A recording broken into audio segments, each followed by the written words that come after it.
Governor Brown was here in Los Angeles today. He signed the Homeowner Bill of Rights into law. Our Saving the California Dream producer Heidi Kuda explains what this is. All right, so this Bill of Rights is being called the nation's strongest foreclosure protection law. Some of its main objectives are to make it easier for homeowners to sue lenders, to prevent foreclosures during the modification negotiations, and it mandates a single point of contact for the banks for homeowners. I did speak with a veteran real estate broker and best-selling real estate author, Rich Steinhoff, who says all this legislation is going to do is delay the pain. That's his opinion.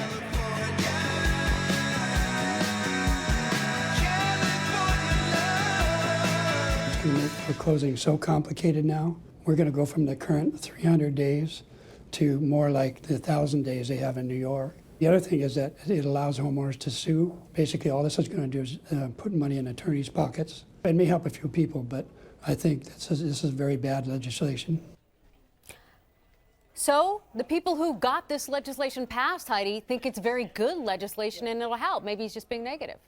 You know what? The fact is that foreclosures have spiked 9% in May, and the bottom line, something has to be done. And one of the things that they're doing that I think is laudable is the fact that if you're in the middle of a foreclosure modification process, we've heard all the stories of people getting foreclosed on during that process. They are not going to allow that to happen. That's one of the things that this law is doing. But some of the concerns I spoke with are there's a big concern it's going to bog down our overburdened court system. And, you know, in essence, I think that there's just great frustration that this will possibly just delay the inevitable.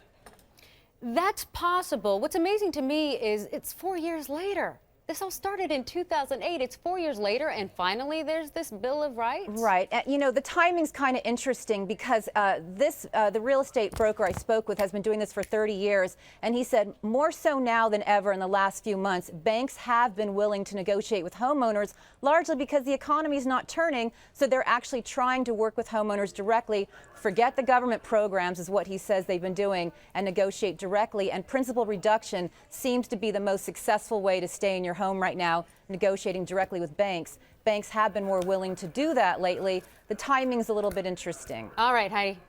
Good information to have. Thanks.